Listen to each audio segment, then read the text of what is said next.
Bonjour à tous et bienvenue dans ce nouvel épisode de Phi. Après des années d'absence. Ça fait bizarre de le dire, on a parfois l'impression que c'était hier. Et non, c'est vrai que ça fait plus de 4 ans et demi qu'on n'a pas fait de Phi, tout simplement parce que c'était pendant notre collaboration avec jeuxvideo.com qu'on a arrêté. Et depuis que ça s'est arrêté, justement, on a récupéré un petit peu de temps et tu as eu le temps de travailler sur un nouvel épisode. Et de réfléchir un peu à la formule aussi, de voir comment c'était fait, ce que là... Il y avait quelque chose d'un peu limité dans la première formule qui était de trouver une expérience particulière de jeu et de pouvoir en parler de manière philosophique par-dessus. Alors que là, on a trouvé un jeu qui est en plus un jeu facile. Là, c'était un peu le bon client pour faire un film. Ça t'a inspiré le jeu dont on va parler. Bah oui. Bah on va pas continuer. On va pas ça va être un secret vu qu'il y aura le titre, effectivement. On va pas continuer le suspense plus longtemps, c'est The Witness. Et qui a quelque chose de facile, c'est que c'est un jeu à thèse. C'est un jeu qui a une thèse à défendre, qui a un propos à défendre. Et il s'avère que ce propos tombe en plein dans un sujet philosophique. C'est déjà un peu un Phi en lui tout seul, le jeu.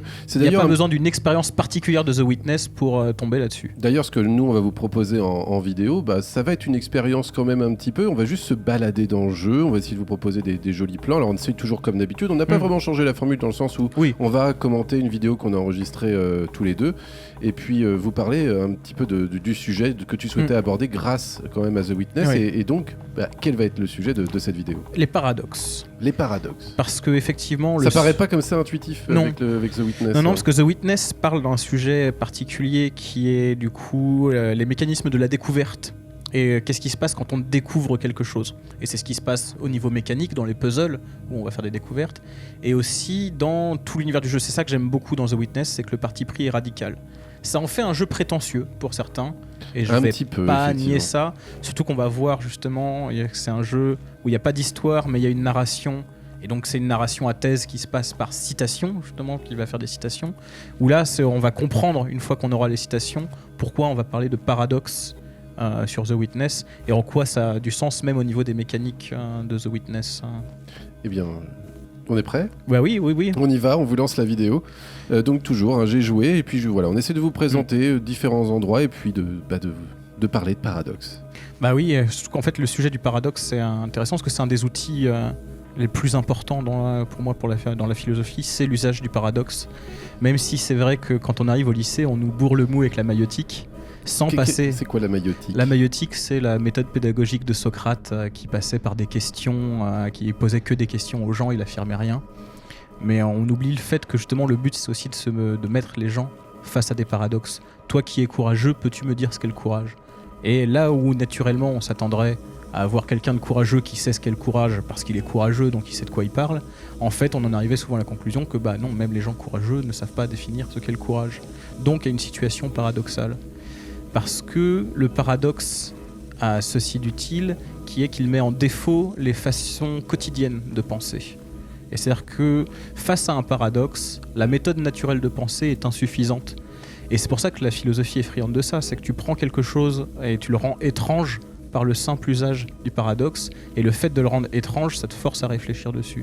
Et c'est aussi ça qui fait une des attaques contre la philosophie, qui est qu'on dit que la philosophie, c'est un peu de la branlette. Oui. Et là, sur la fin de l'épisode, une fois qu'on aura fini de parler un peu du jeu, j'arriverai sur des paradoxes un peu musclés, un peu costauds. Et c'est vrai qu'on n'est pas très très loin de la branlette, effectivement. Mais ça pose des vraies questions. Ça pose des vraies questions. C'est toujours un peu l'intérêt du paradoxe, c'est de montrer justement quelque chose qui paraît absurde, qui nous paraît, on va dire, incongru, et pourtant qui peut avoir une réponse ou pas. Et c'est ça qui va être intéressant dans ce débat. On peut peut-être présenter un petit peu The Witness, qui est un jeu de puzzle du coup en monde ouvert avec une seule mécanique qu'il faut tracer un trait sur des panneaux.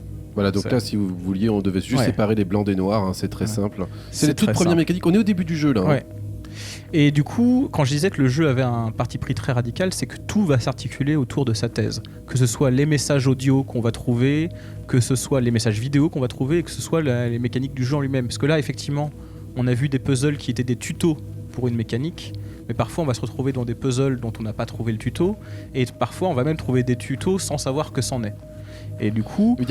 La limite n'est pas du tout définie, en fait, on ne sait pas ce qu'est un tuto ou pas. Il n'y a pas de règle, on ne te dit pas, tiens... D'ailleurs, au début, tu te dis, tiens, j'ai trouvé le tuto, je vais pouvoir aller résoudre les énigmes, puis en fait, tout devient très flou. Et du coup, c'est vrai que ce jeu a une thèse très forte qui est donnée dans le dernier segment vidéo qu'on trouve que je veux pas montrer pour pas trop spoiler le jeu non plus, qui est que parfois pour trouver il faut arrêter de chercher, ce qui est en soi déjà une position paradoxale, parce qu'on se dit bah tiens pour trouver quelque chose il faut le chercher, et c'est pas en m'arrêtant de chercher que je vais le trouver, alors qu'en fait c'est une des thèses du jeu qui est que parfois face à un puzzle on va abandonner, et c'est le fait d'aller abandonner, d'aller trouver d'autres puzzles qui fait qu'on va avoir justement une épiphanie, donc une révélation qui fait que ah oui, c'est comme ça que ça marche. Mais ça, c'est une sensation, je pense, que tous les joueurs qui nous écoutent ont déjà eu, c'est-à-dire de s'arrêter un soir, se bloquer sur une énigme, de rallumer la console le lendemain et paf, tu trouves instantanément. Et effectivement, c'est peut-être parce qu'il y a des processus aussi inconscients de repos, tout simplement, ou de changement d'axe de vision qui sont nécessaires et qui demandent du temps et qui demandent d'arrêter de chercher. Du coup, là, on va arriver à un des premiers messages audio du jeu qu'on va trouver, et qui est effectivement un message aussi qui s'adresse à une question qui utilise les paradoxes, qui est la question de l'apophatisme, si on utilise les gros mots.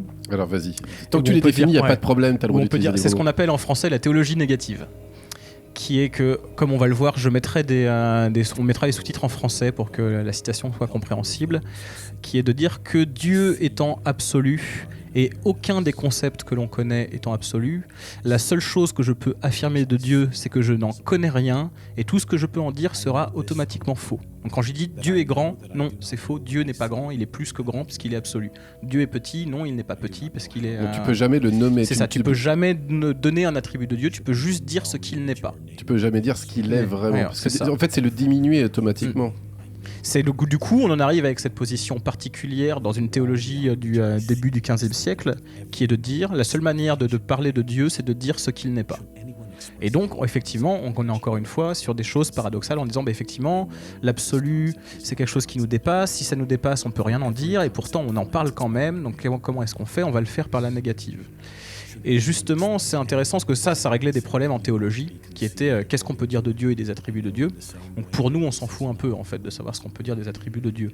Mais ça montre que quand on est mis face à des paradoxes, il y aura un progrès pour la pensée, quoi qu'il arrive. Soit parce que ça va nous pousser à penser plus finement une position et à dire ah non, en fait, ce n'est pas paradoxal pour telle raison, soit à refuser des positions qui nous semblaient naturelles et qu'on va devoir refuser comme fausses. C'est ce qu'un philosophe comme William Quine appelle des paradoxes véridiques. C'est ceux qui étaient vrais à la base mais on s'en rendait pas compte, et les paradoxes falsidiques, qui sont des paradoxes dont en fait c'était faux à la base. Et c'est pour ça que c'est paradoxal, mais on ne se rendait pas compte que c'était faux parce que ça rentrait dans notre façon naturelle de penser. Je donnerai des exemples après, de paradoxes emblématiques de ça, parce que là, on va arriver aussi à maintenant... Il fait le tour de plein de sagesses pour montrer ces paradoxes-là et comment différentes sagesses de différents pays, notamment là, ça va être du coup un poème soufi donc, qui vient du Moyen-Orient, de 1000 après Jésus-Christ, donc très vieux, qui pose aussi le problème en disant quand il y a un liquide transparent dans un verre transparent, il y a un moment où il n'y a plus de verre, il n'y a plus de liquide, tout est transparent, je ne sais plus faire la délimitation entre les deux, et du coup les deux sont à la fois l'un et l'autre, qui est une des problématiques qu'on verra beaucoup dans The Witness, notamment au niveau des statues. On en verra une tout à l'heure, ce serait peut-être mieux d'en parler à ce moment-là. Mais là, c'est un bon sujet. Des questions du point de vue d'une chose qui est à la fois une chose et une autre en fonction du point de vue. Qui est quelque chose pendant longtemps, un des principes de base de la science, ça a été le principe d'entité, c'est-à-dire qu'une chose ne peut pas être elle-même et une autre sous le même rapport. Bon, il apparaît que sous des rapports différents, une chose peut être elle-même et une autre. C'est quelque chose qui n'est pas naturel à penser, mais c'est quelque chose que Wittgenstein a adressé avec l'expérience qu'on appelle du canard-lapin. Le canard-lapin. Le canard-lapin, je vais montrer le dessin, où c'est effectivement un dessin où quand on le regarde, on peut voir ou un canard ou un lapin. C'est une illusion. C'est une illusion. Mais en soi, Wittgenstein ne l'utilise pas pour parler de l'illusion et pour parler de la perception. L'intérêt de Wittgenstein pour le canard-lapin, c'est dans la théorie de la signification. Qu'est-ce qui fait sens ? Et imaginons qu'on montre l'image du canard-lapin à quelqu'un qui n'a pas le concept de lapin. Il ne verra que le canard. Il ne verra que le canard. Mais à ce moment-là, comment est-ce qu'il peut décrire le fait qu'il y ait deux choses en même temps dans cette image ? il en est incapable. Et nous-mêmes, pour expliquer qu'il y a deux choses en même temps dans cette image à quelqu'un qui n'a pas le concept de lapin, ça devient compliqué. Et ce qui montre que, contrairement à ce que pouvait dire Platon, qui pensait à un monde des idées, par exemple, qui serait pur et éthéré, et que les mots feraient... Donc il y aurait l'idée du lapin il y aurait l'idée du canard. lapin, il y aurait l'idée du canard, et il suffirait de me faire découvrir l'idée du lapin à la personne pour qu'il puisse voir le lapin dans l'image. Ça ne marche pas. Les mots n'ont dans un sens que dans leur contexte d'usage. Donc, encore une fois, ce paradoxe du canard-lapin nous a forcé à abandonner certaines idées, notamment une conception platonicienne du langage qui disait que le mot renvoie d'abord à un concept qui renvoie à la chose. Bah non, le mot il renvoie à la chose directement et selon un contexte donné. On crée le concept après ? Bah c'est presque dire c'est la théorie de Occam, Guillaume d'Occam, un autre du rasoir d'Occam, du rasoir d'Occam, qui était donc un philosophe du Moyen-Âge aussi, qui a dit supprimons tout ce qui est inutile. Je n'ai pas besoin du concept pour penser la signification, on vire le concept. Il y a le mot et la chose. Et d'ailleurs, quand je disais tout à l'heure que je me basais sur William Quine, qui a fait une conférence qui s'appelle Les Voies du paradoxe, qui m'a beaucoup aidé pour préparer cet épisode, il a écrit aussi un autre bouquin qui s'appelle Les mots et la chose. Comme aussi Michel Foucault, ça a été une vraie problématique pour la philosophie. Et autre chose dans l'épiphanie, là, ce qu'on doit faire à l'écran... Justement, là, c'est de l'épiphanie. Ce que j'ai trouvé en jouant, quand on a enregistré, j'ai trouvé ça au hasard. C'est de la découverte, mais c'est aussi surtout que c'est que des choses qui n'avaient pas sens dans l'univers, d'un coup font sens, et tu vas les voir. Oui, parce que je cherche le bon objet. C'est ça. Parce qu'au début du jeu, en fait, alors là, ce que vous venez de voir, en fait, c'est quelque chose d'assez particulier. Il y a des secrets cachés dans le décor du jeu, mais qui ne sont pas indiqués du tout. C'est à force de résoudre des énigmes, donc à plat, là, en 2D, de faire des lignes, on voit des points apparaître, des lignes, et on se dit, peut-être que je peux essayer, et ça marche.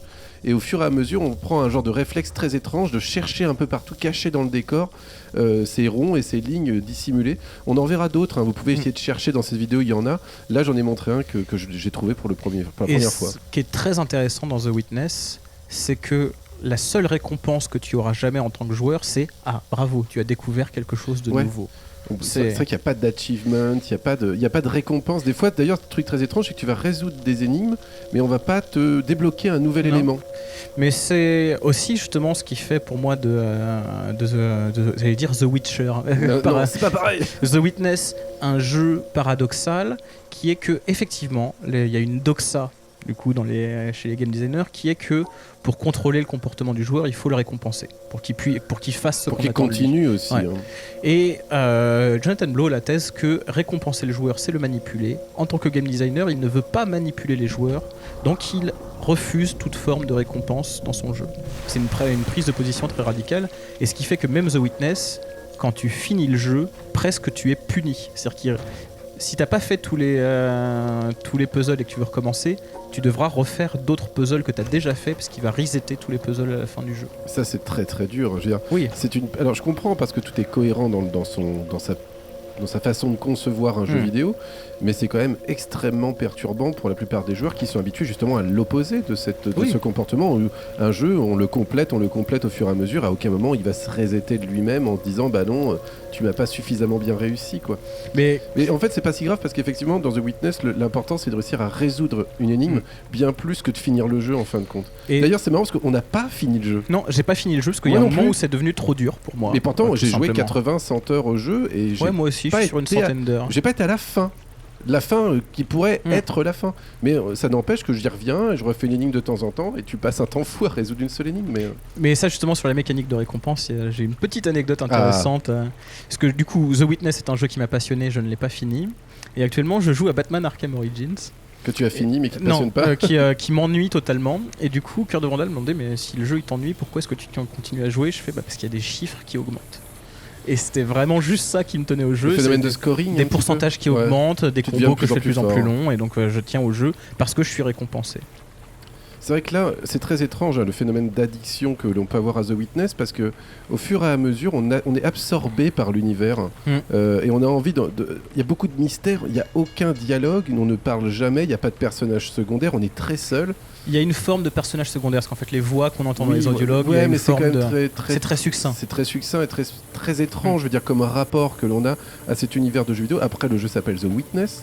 Donc on se dit bien qu'effectivement on doit être le témoin de quelque chose.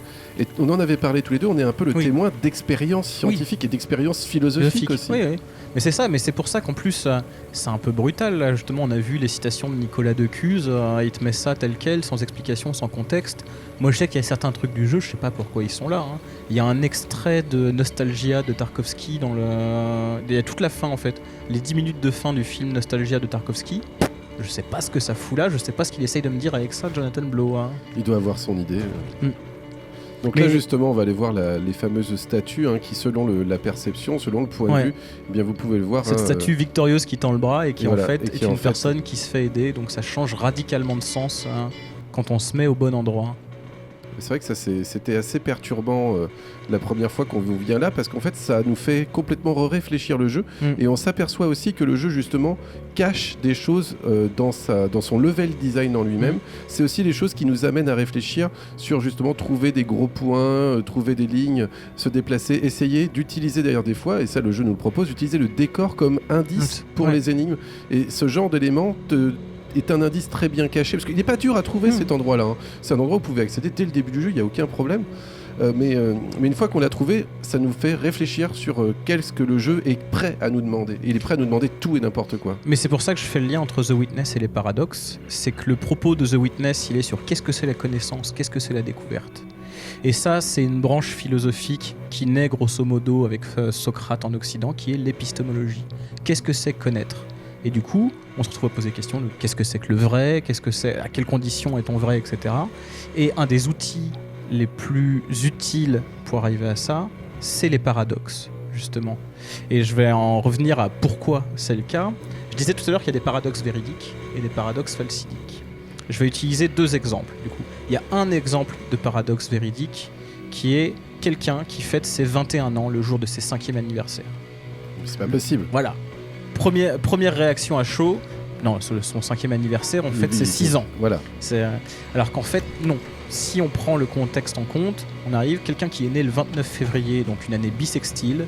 Une année bissextile, ça n'arrive que les 4 ans. Donc il ne fête son anniversaire que tous les 4 ans. Donc effectivement, arrivé à son 5e anniversaire, il fête ses 21 ans. Donc il y a un genre de tricks. Il y a un genre de tricks, c'est vrai. Il y a un c'est vrai, mais on a utilisé un petit élément, on va dire un élément caché, secret, mais qui n'était pas apparu directement. Ça ne fait pas révolution dans la pensée que de trouver un paradoxe véridique. C'est presque comme un jeu. Ouais. Trouver un paradoxe falsidique, un vrai par contre. Ouais, là, je vais donner un exemple de paradoxe falsidique qui n'est pas complètement révolutionnaire pour la pensée, qui est ce qu'on appelle le paradoxe du barbier. Disons que dans un village, il y a un barbier qui ne rase que les gens qui ne se rasent pas eux-mêmes. Question, se rase-t-il lui-même ? S'il se rase, ça veut dire qu'il se rase lui-même. Et vu qu'il ne rase que les gens qui ne se rasent pas eux-mêmes, donc il ne se rase pas. Ah, donc là on a un genre de boucle. Ouais. S'il ne se rase pas, ça veut dire qu'il ne se rase pas lui-même, donc il se rase. C'est un paradoxe falsidique, parce qu'il nous force à abandonner l'hypothèse qui est que...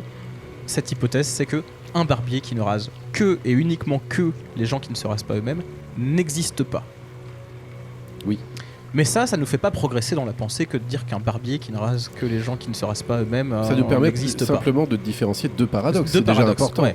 Mais si on prend l'exemple d'un vieux paradoxe, le paradoxe de 500 avant Jésus-Christ, qui est le paradoxe de Zénon, qui est si je tire une flèche vers une cible, la flèche va d'abord devoir faire la moitié de la distance qui la sépare de la cible, puis la moitié de la distance restante, puis la moitié de la distance encore restante. Je te vois venir. Et ce, à l'infini. Donc, en passant de moitié en moitié, on devrait conclure que la flèche n'atteint jamais sa cible. Elle va toujours qu'à la moitié de la distance qui lui reste à parcourir. L'hypothèse de base, c'est qu'une somme infinie d'intervalles donne un intervalle infini. Ça me semble logique. Raconter comme ça paraît logique, mais on sait que dans la réalité, la flèche va toucher la cible. Donc il y a un problème, il va falloir le résoudre. Il y a un outil mathématique qu'on appelle les séries convergentes, qui est que quand on a une somme infinie d'intervalles, mais que ces intervalles sont de plus en plus petits, l'intervalle qui résultera de la somme de ces intervalles peut être fini ou infini. Donc là, dans le cas de la réalité, on va dire que la flèche qui va vers la cible, c'est fini. C'est-à-dire qu'on a une somme d'éléments qui sont infinis, mais qui donnent un résultat fini. C'est quelque chose qui heurte la pensée naturelle, et c'est quelque chose qu'il y a justement 2500 ans faire accepter ça à quelqu'un, ça aurait été difficile.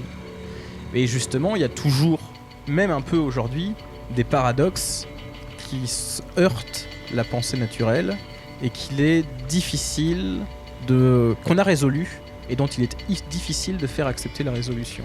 Petite question, qu'est-ce que tu appelles la pensée naturelle ? Mais c'est intuitif ? Oui, c'est à l'échelle de l'intuition. Si je te dis effectivement une somme avec un nombre d'éléments infini dans cette somme, le résultat il est infini. Ouais. Oui, ça paraît intuitif, effectivement. Ça paraît normal, intuitif, quoi.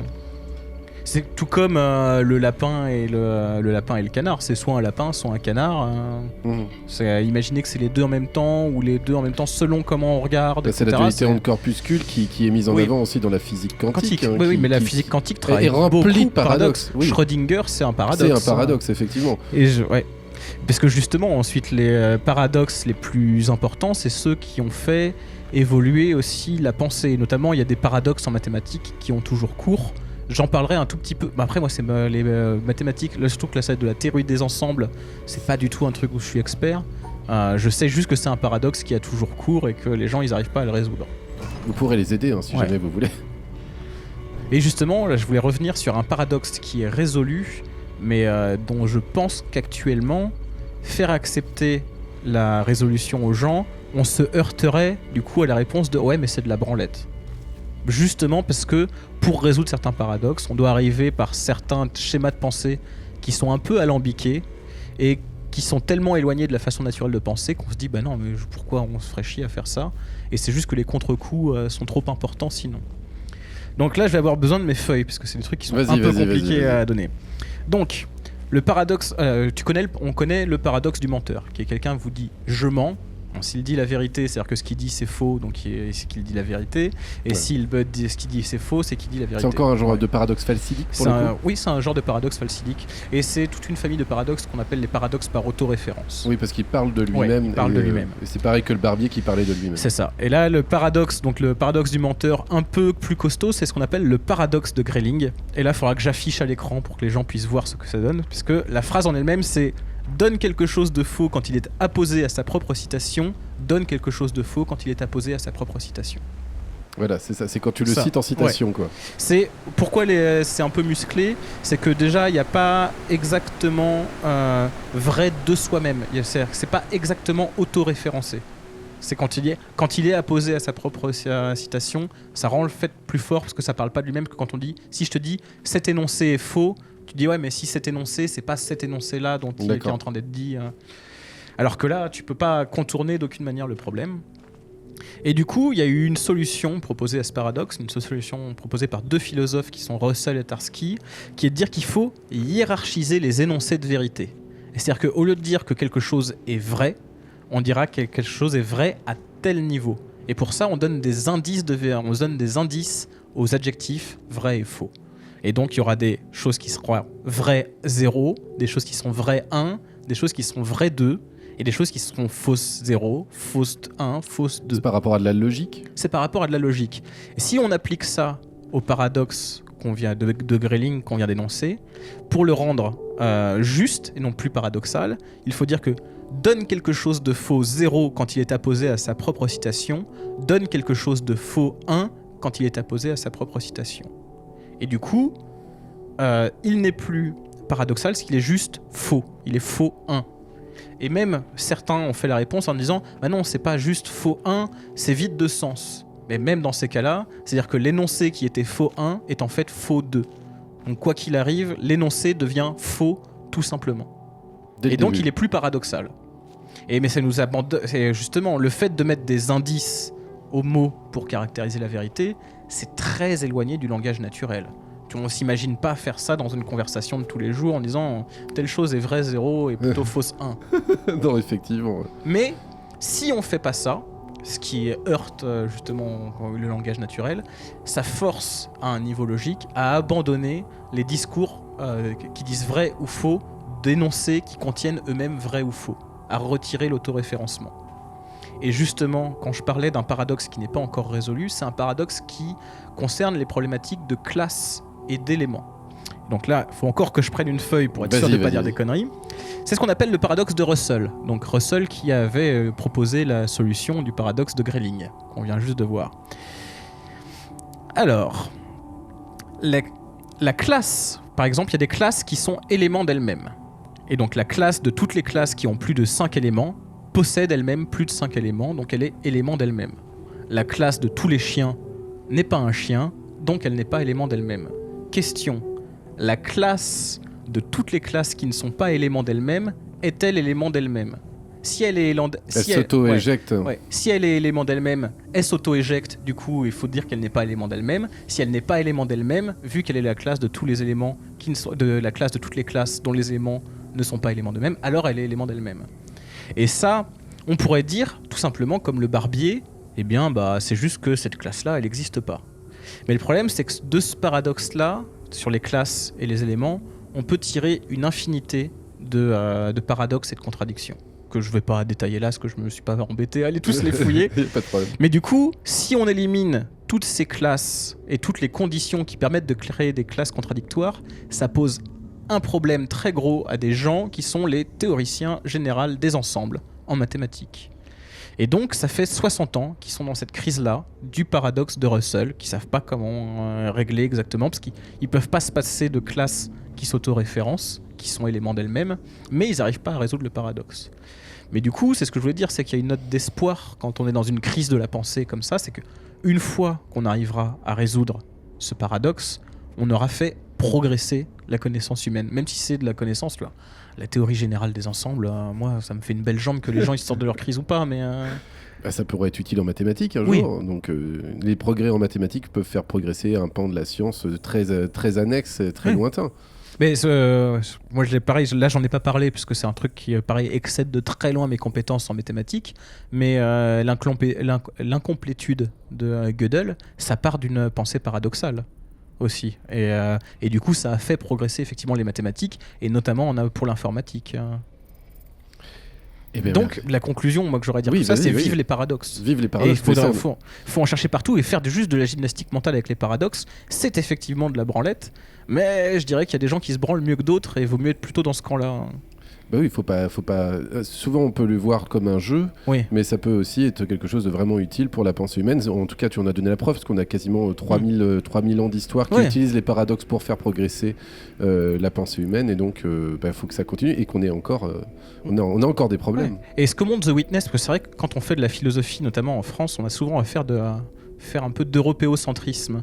Et c'est vrai que The Witness, en multipliant les citations, notamment, comme on a vu, là, il y avait un poème soufi, mais il y a des koai zen, il y a des phrases de Lao Tse, donc qui viennent du taoïsme, etc. Ça montre aussi que l'outil du paradoxe a été utilisé dans toutes les cultures, dans toutes les spiritualités, pour faire progresser l'esprit humain. Et je pense que la connaissance humaine est fondamentalement paradoxale, parce qu'il s'agit toujours d'aller contre notre perception naturelle et notre pensée naturelle sur les choses. Je pense que penser scientifiquement, c'est pas quelque chose qui vient tout seul. Il a fallu des centaines de milliers d'années pour qu'on en arrive à avoir une pensée scientifique, à avoir une méthode. Il a fallu une méthode, il a fallu se conditionner, se contraindre à penser d'une certaine manière, et même à ne pas penser, parce que c'est un peu, en fait, être un fonctionnement de robot, c'est-à-dire de tout mettre en doute, de toujours tout retester, de vérifier dans la nature et non pas par expérience de pensée la réalité, qui nous a permis d'obtenir toute la science que l'on a actuellement. Et c'est ce qui fait tout l'intérêt d'une science comme la zététique, qui est donc la zététique, c'est la science de la méthode de recherche de la vérité, parce que j'avais vu justement des profs de zététique qui disaient que même sur des élèves à l'université en physique, certains croyaient plus facilement à la télépathie qu'à la théorie de la relativité générale et restreinte d'Einstein. Parce qu'effectivement, la théorie de la relativité c'est extrêmement contre-intuitif. Ouais, c'est très très contre-intuitif, effectivement.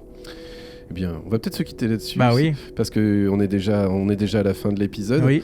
Merci Dorian de nous éclairer toujours, de tes lumières paradoxales. Je sais pas si j'irai jusque-là, mais de rien, moi j'ai un nom fait pour éclairer, du coup. Bah oui, Dorian Chandelier. Effectivement. On va peut-être, j'espère, un nouvel épisode avant 4 ans. Oui, avant 4 ans, ce serait bien d'aller à un rythme au-delà de 1 tous les 4 ans. Et puis si ça vous a plu, n'hésitez pas à en parler, à le partager, puisque qu'on verra. Hein. Peut-être on essaiera de monter un projet un peu plus conséquent et puis de garder un rythme de croisière plus élevé.